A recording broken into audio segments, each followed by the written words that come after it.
आज की इस वीडियो में हम बात करेंगे क्लास 12th प्रो सेक्शन से चैप्टर 3। चैप्टर का नाम है deep water by William C Douglas, जो कि काफ़ी मज़ेदार कहानी है और आज हम इसके समरी के बारे में बात करेंगे। वीडियो शुरू करने से पहले हम आपको बता दें, हमारे इस चैनल पर क्लास 12th के सभी चैप्टर क्रमशः पढ़ाए गए हैं, जिसमें हमने समरी का अलग बनाया है, चैप्टर एक्सप्लेनिंग अलग बनाया गया है, शॉर्ट आंसर का अलग है और लॉन्ग आंसर का अलग है।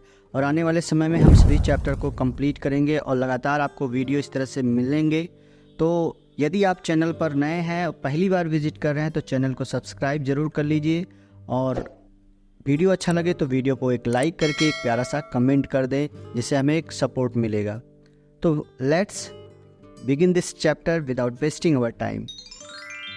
यह चैप्टर विलियम सी डगलस की autobiography book of main and mountains का एक हिस्सा है, जो डर पर विजय पाने के संबंध से संबंधित है।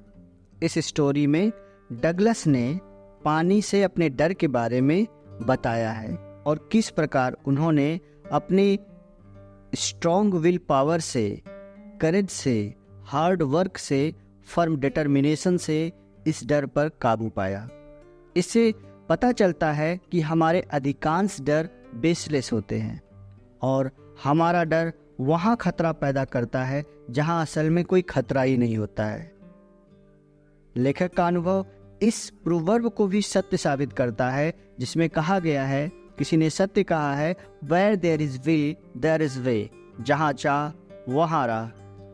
तो ये कहानी कुछ पार्ट्स में डिवाइड है, कुछ इंसिडेंट के आधार पर बनाया गया है। विलियम सी डगलस ने इस स्टोरी में अपनी खुद की कहानी को एक्सप्लेन किया, इसलिए इसे ऑटोबायोग्राफी कहा गया है। और ऑटोबायोग्राफी का मतलब होता है आत्मकथा। आत्मकथा means the story written by himself, यानी जो कहानी स्वयं व्यक्ति लिखता है तो उसे हम ऑटोबायोग्राफी कहते हैं। और ये एक वन वर्ड सब्स्टिट्यूशन भी आता है। क्लियर है? तो चैप्टर शुरू करते हैं। यह कहानी कुछ पार्ट्स में डिवाइड किया गया है, जिसमें पहले जो पार्ट में बताया गया है कि विलियम सी डगलस एक पूल के पास जाकर बैठे होते हैं, जिस समय उनकी एज 10 या 11 वर्ष के आसपास थी। YMCA पूल याकिमा में स्थित एक पूल है, एक नदी है, जहाँ पे गांव के आसपास के बच्चे नहाने के लिए जाते थे, स्विम करने जाते थे। और उसी प्लेस पे विलियम सी डगलस जाकर बैठ जाते हैं और लोगों को देखते हैं और उन्हें देखकर पानी में तैरने की कोशिश करते हैं। उसी समय उनके दिमाग में उनकी बचपन की एक इंसिडेंट याद आती है, जिस समय जब वह 3 या 4 साल के थे तो अपने पिताजी के साथ कैलिफोर्निया गए थे। कैलिफोर्निया एक बीच पे गए थे, जहाँ पर पानी के एक बहाव ने उन्हें पानी के अंदर फेंक दिया था, जहाँ पे वो काफ़ी डर गए थे।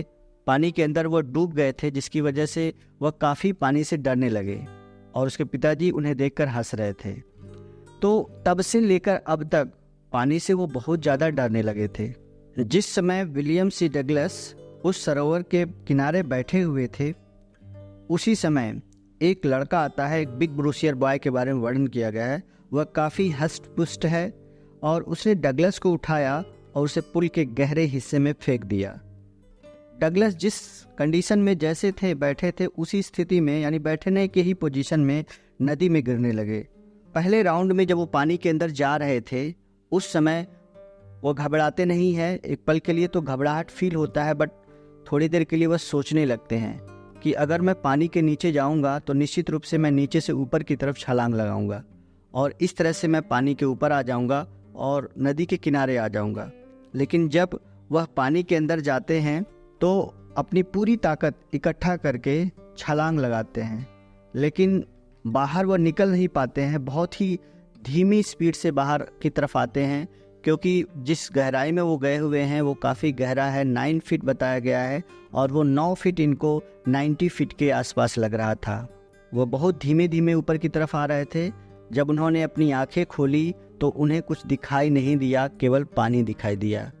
वह चीखना चाहते थे, चिल्लाना चाहते थे, लेकिन बाहर कोई आवाज़ नहीं आ रही थी। उनकी आवाज़ पानी के अंदर ही घुट जा रही थी। तभी देखते ही देखते उनकी आंखें पानी से बाहर आती हैं और उसके साथ साथ नाक का भी हिस्सा बाहर आता है, लेकिन उनका मुंह बाहर नहीं आता है। इसी के साथ वह दोबारा फिर पानी के अंदर गिरने लगते हैं और सेकंड जो जर्नी थी पानी के अंदर वो फिर से शुरू कर देते हैं। इस बार वह काफ़ी थक चुके हुए हैं और उनके पैर जो है पूरी तरह से पैरालाइज हो चुका है, कठोर हो चुका है, रिगिड हो चुका है, जिसकी वजह से वह अपना हाथ पैर नहीं मार पा रहे हैं। अब वह ज़ोर ज़ोर से पानी के अंदर चीख रहे हैं, चिल्ला रहे हैं, लेकिन कोई प्रभाव नहीं पड़ रहा है। पानी उनके गले के अंदर जा चुका है और उनकी आवाज़ रुक चुकी है। सेकेंड राउंड में भी उनका शरीर तो जवाब दे दिया, लेकिन मस्तिष्क अभी भी चल रहा था। मस्तिष्क के थ्रू वह सोचने लगते हैं कि इस बार फिर से कोशिश करूँगा और ऊपर की तरफ छलांग लाऊंगा, जिससे मैं पानी के बाहर आ जाऊँगा। लेकिन सेकेंड टाइम भी कुछ कंडीशन ऐसा ही होता है। इस बार भी वो पानी से नीचे तो जाते हैं, नीचे से ऊपर की तरफ छलांग लगाते हैं। उसी समय वह पानी के ऊपर आते हैं, लेकिन उनका सिर्फ आँख बाहर आया था, लगभग नाक आया था, लेकिन पूरा शरीर बाहर नहीं आ पाया, जिसकी वजह से वो सेकेंड टाइम में पानी के अंदर वापस जाने लगते हैं। इस बार वह पूरी तरह से थक चुके हैं। अब उन्हें छलांग लगाने की या कोई भी प्रतिक्रिया करने की इच्छा नहीं हो रही थी, क्योंकि अब उन्हें चक्कर सा आ रहा था, आंखों के सामने अंधेरा छा रहा था। उन्हें ऐसा लगने लगा कि अब मौत बहुत नज़दीक है, और इसी पल वह बेहोश होने लगते हैं और पानी के अंदर गिरने लगते हैं। उसी समय उनकी आंखें बंद हो जाती है, उनके लाइफ का जो पर्दा है वो गिर जाता है। जब उन्हें होश आता है तो अपने आप को नदी के किनारे पाते हैं और वो पेट के बल होते हैं, मुख से पानी की उल्टियाँ कर रहे थे और पीछे कुछ लोग बातें कर रहे थे।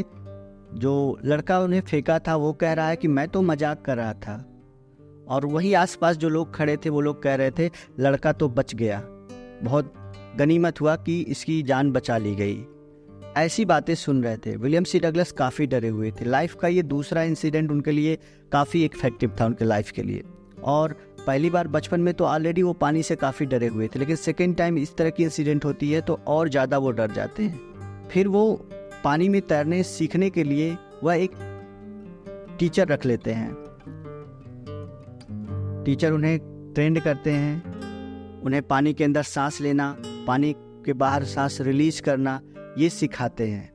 और अंत में वो एक अच्छे स्विमर भी बन जाते हैं बहुत कोशिशों के बाद। लेकिन इन्हें संतुष्टि नहीं होती है। ये सोचते हैं कि मैं अभी पूरी तरह से परफेक्ट नहीं हुआ हूँ। फिर ये वहाँ जाते हैं जहाँ इनकी इच्छा हो रही थी तैरने के लिए। उन नदियों के पास, उन झरनों के पास, हर एक प्लेस पे वो जाते थे जहाँ भी उनको लगता था कि पानी के अंदर मुझे जाना है और अपने डर का सामना करना है। और वहाँ पे वो पानी को चैलेंज भी करते हैं कि तुम मेरा कुछ नहीं कर सकते हो। तो इस तरह से वो अपना जो डर है वो ख़त्म कर लेते हैं और अपने डर पर जीत हासिल कर लेते हैं।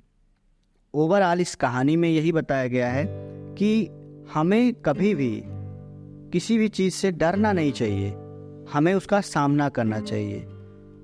इसीलिए कहा गया है कि where there is will there is way, जहाँ चाह वहीं राह।